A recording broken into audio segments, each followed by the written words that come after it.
Hello friend, welcome to the channel solution. हमारे audio pharmacological classification of drug की series में आज हम बात करने वाले हैं ड्रग्स फॉर पेप्टिक अल्सर के बारे में। इसे मैंने लिया हुआ है के त्रिपाठी के 8th एडिशन से और आप सबके रेफरेंस के लिए इसका पेज नंबर है 697। This audio is uploaded by Solution Pharmacy. Drugs for peptic ulcer कहने का क्या मतलब होता है? ड्रग्स फॉर पेप्टिक अल्सर यानी कि ऐसे ड्रग जो कि पेप्टिक अल्सर के कारण को, प्रोग्रेशन को या उसके रिस्पॉन्सिबल फैक्टर को इनहिबिट करने का काम करते होंगे। पेप्टिक अल्सर के ऊपर काम करने वाले ड्रग का जो क्लासिफिकेशन है वो मुख्य रूप से 4 मेन क्लास में बाइफरगेट किया गया है। पहला मेन क्लास है आपका गैस्ट्रिक एसिड सिक्रेशन इनहिबिटर, यानी कि ऐसे सारे के सारे एजेंट जो कि आपके स्टमक में गैस्ट्रिक एसिड यानी कि HCl के सिक्रेशन को इनहिबिट करने का काम करते होंगे। दूसरा मेन क्लास है आपका गैस्ट्रिक एसिड न्यूट्रलाइजर, यानी कि ऐसे ड्रग जो गैस्ट्रिक एसिड में ऑलरेडी बने हुए एसिड को न्यूट्रल करने का काम करते होंगे, ये सिक्रेशन पे कोई इफेक्ट नहीं डालेंगे। तीसरा जो मेन क्लास है आपका वह अल्सर प्रोटेक्टिव, यानी कि अगर जो अल्सर बन गया है उसके ऊपर एक कवरिंग बनाएंगे ताकि एसिड का और अल्सर के बीच में एक बैरियर क्रिएट किया जा सके। और चौथा क्लास होता है आपका मेन, वह एंटी एच पाइलोरी ड्रग, यानी कि ऐसा ड्रग जो कि बेसिकली एंटीबायोटिक्स होते हैं जो कि एच पाइलोरी की वजह से होने वाले इन्फेक्शन को और उनके इन्फेक्शन के साथ साथ अल्सर को इनहिबिट करने का काम करते होंगे। चलिए देखते हैं पहला हमारा जो क्लास है गैस्ट्रिक एसिड सिक्रेशन इनहिबिटर का, इसके अंदर कौन कौन से सब क्लास हैं और उन सब क्लास का क्या क्या अपना एक रेस्पेक्टिव एग्जाम्पल्स है। सबसे पहला क्लास आता है आपका H2 एंटी हिस्टामिनिक्स, यानी कि ऐसे ड्रग जो कि H2 रिसेप्टर पे हिस्टामिन के बाइंड होने को रोकते होंगे। ये तो आपको पता होगा कि हिस्टामिन के 2 मेन रिसेप्टर के बारे में अक्सर हम बात करते हैं। पहला होता है H1 और दूसरा होता है H2। तो H1 एलर्जिक रिस्पांस के लिए रिस्पॉन्सिबल है, जबकि H2 आपके गेट में एसिड सिक्रेशन के लिए रिस्पॉन्सिबल है। तो H2 एंटीहिस्टामिक ड्रग के लास्ट में टीडीन खत्म होता है, तो उसकी ये पहचान है। एग्जांपल की अगर आप बात करें तो पहला एग्जांपल है आपका सिमेटिडीन, स्पेलिंग सिंपल है, सिमे CIME TIDINE, सिमे प्लस टिडीन। दूसरा है आपका रैनी प्लस टिडीन, जो कि हमने ऑलरेडी डिस्कस किया हुआ है, रैनी RANI प्लस TIDINE, यानी कि रैनी टिडीन। तीसरा एग्जांपल है आपका फेमोटिडीन, फेमो FAMO प्लस टिडीन TIDINE, यानी कि फेमोटिडीन।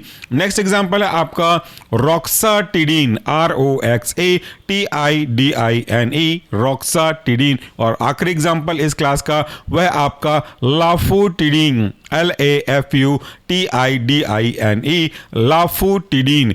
दूसरा जो सब क्लास था गैस्ट्रिक एसिड सिक्रेशन इनहिबिटर्स का वह एंटीकोलिनर्जिक्स। आपको यह भी पता होगा कि कोलिनर्जिक ड्रग जो होते हैं वो सिक्रेशंस के लिए रिस्पॉन्सिबल होते हैं और HCl के सिक्रेशन में भी इनकी एक भूमिका होती है। तो जो कोलिनर्जिक सिस्टम HCl के सिक्रेशन के लिए रिस्पॉन्सिबल है, अगर हम उसी कोलिनर्जिक सिस्टम को थोड़ा सा अफेक्ट कर दें, एंटागोनाइज कर दें, तो आपका जो अचीवमेंट है, टारगेट है, वो भी पूरा हो सकता है। एंटीकोलिनर्जिक ड्रग्स के अंदर कौन कौन से इंपॉर्टेंट एग्जाम्पल इंक्लूड है? यह है आपका पाइरेंजेपिन, PIRENZE, पाइरेंजेपिन। दूसरा क्लास है आपका प्रोपेंथेलीन, प्रोपेंथेलीन, PRO प्रो और पैंथेलीन PANTHELINE,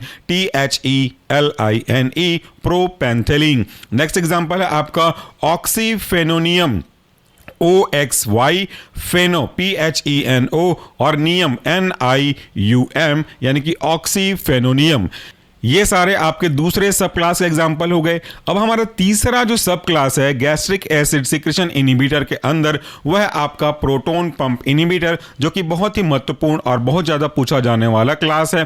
प्रोटॉन पंप इनहिबिटर्स के अंदर के जितने एग्जाम्पल हैं उनमें से मैक्सिमम के लास्ट में प्राजोल से वो जो टर्म है वो खत्म होता है। और ऐसा एग्जाम्पल आप देख करके ही समझ में आ जाएगा।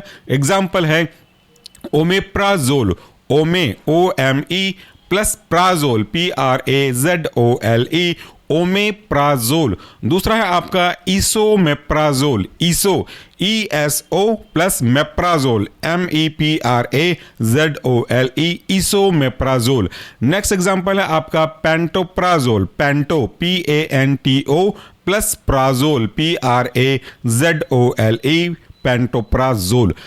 नेक्स्ट एग्जांपल है आपका लैंसोप्राजोल। देखिए हर किसी के लास्ट में एक प्राजोल जैसा शब्द आपको बार बार रिवाइज होता हुआ दिखाई दे रहा होगा।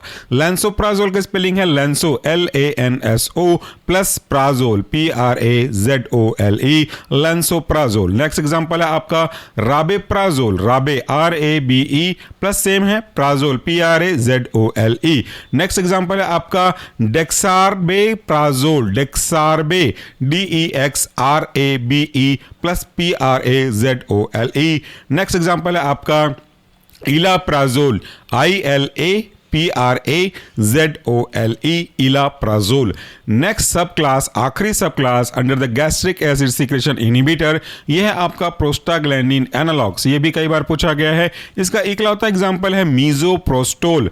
Meso MISO plus prostol PROSTOL misoprostol. इसके बाद हमारा दूसरा मेन क्लास था गैस्ट्रिक एसिड न्यूट्रलाइजर, जिसे हम एंटासिड भी कहते हैं। इसको थोड़ा सा समझने की आवश्यकता है। न्यूट्रलाइजर मतलब जो उसको न्यूट्रल करे, किसको? एसिड को। एसिड का नेचर क्या है? ऑब्वियसली एसिडिक है। तो एसिडिक सब्सटेंस को न्यूट्रल करने के लिए आपको क्या चाहिए? बेस चाहिए। तो जो एंटासिड है वो केमिकली बेस होते हैं, और एंटासिड का बाइफर्केशन है anti plus acid is equal to anta acid. यानी कि ऐसे ड्रग जो कि एसिड के सिक्रेशन को तो छेड़छाड़ नहीं करते हैं, लेकिन जो एसिड बन चुका होगा उसको न्यूट्रल करने का काम करते हैं, इसे ही हम एंटासिड कहते हैं। जैसे आप लोग डाइजीन वगैरह यूज करते हो। तो इस गैस्ट्रिक एसिड न्यूट्रलाइजर के अंदर का दो मेन सब क्लास है। पहला है आपका सिस्टेमिक और दूसरा है आपका नॉन सिस्टेमिक। सिस्टेमिक के अंदर महत्वपूर्ण एग्जांपल है सोडियम बाइकार्बोनेट। इसके स्पेलिंग बहुत इजी है तो I am not going to dictate it. दूसरा है आपका सोडियम साइट्रेट। नॉन सिस्टेमिक के अंदर का एग्जांपल है magnesium hydroxide, magnesium trisilicate, aluminium hydroxide और मैगाल्ड्रेट। उसके बाद एक और एग्जांपल है वह है कैल्शियम कार्बोनेट। तो आपका दूसरा मेन क्लास और उसके सब क्लास भी खत्म हुए। तीसरा मेन क्लास है आपका अल्सर प्रोटेक्टिव, यानी कि ऐसे ड्रग जो कि अल्सर के ऊपर एक कवरिंग बनाने का काम करते हैं, जिससे हम उनको फर्दर अप्रोच होने से, प्रोग्रेस होने से रोक सकते हैं। उसे हम अल्सर प्रोटेक्टिव कहते हैं। बिल्कुल ठीक वैसे ही जैसे आप अपने हाथ में ग्लव्स पहन करके किसी भी कोई भी केमिकल को छुओगे तो वो केमिकल आपके हाथ के बीच में बने हुए रबर के जो ग्लव्स हैं उस तक ही सीमित रह जाएगा, अंदर हाथ की उंगलियों पे नहीं जाएगा। तो उसी तरीके से जो अल्सर को प्रोटेक्ट करने वाले ड्रग हैं इसे हम अल्सर प्रोटेक्टिव कहते हैं। इसके अंदर का सबसे इंपॉर्टेंट एग्जांपल है आपका सुक्राल्फेट, SUCRALFATE सुक्राल्फेट। दूसरा है आपका कोलॉइडल बिस्मथ सबसाइट्रेट। कोलॉइडल बिस्मथ सबसाइट्रेट को शॉर्ट में CBS भी बोलते हैं। इसके बाद आखिरी मेन क्लास है आपका एंटी एच पाइलोरी ड्रग।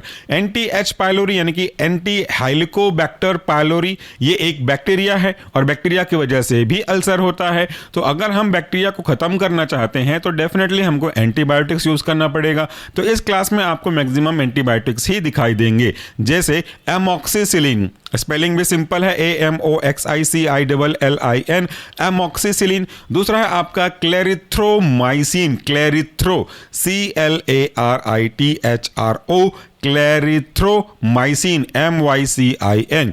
दूसरा है आपका मेट्रोनिडाजोल। मेट्रो METRO नीडा NIDA और जोल ZOLE। नेक्स्ट एग्जांपल है आपका टिनिडाजोल। टिनिडा TINIDA और जोल ZOLE। और एक और एग्जांपल बचा आपका एंटीबायोटिक के अंदर, वो है आपका टेट्रासाइक्लिन। TETRACYCLINE tetracycline. और एक और अदर देन द एंटीबायोटिक्स है आपका कोलॉइडल बिस्मथ सबसाइट्रेट यानी कि CBS। This audio is uploaded by Solution Pharmacy. तो ये था हमारा आज का क्लासिफिकेशन, जिसमें हमने बात किया ड्रग्स फॉर पेप्टिक अल्सर के बारे में। अगर आप आज का वीडियो और इस वीडियो का ऑडियो फॉर्मेट या इससे पहले के जो भी वीडियोस हमने अपलोड किए हैं इन सब का audio format free of cost download करना चाहते हैं तो इसी वीडियो के डिस्क्रिप्शन बॉक्स में आपको एक गूगल ड्राइव का डायरेक्ट लिंक मिल जाएगा, जिसे क्लिक करके आप सारे ऑडियो फाइल को फ्री ऑफ कॉस्ट डाउनलोड कर सकते हैं। ये सारे audio file sequence wise, number wise हैं। जितना चाहें, जो चाहें आप आराम से डाउनलोड करके अपने क्लासिफिकेशन को, जिसे आपने किसी बुक को देख करके याद किया था, इसे दोबारा रिकॉल कर सकते हैं। Thank you, take care.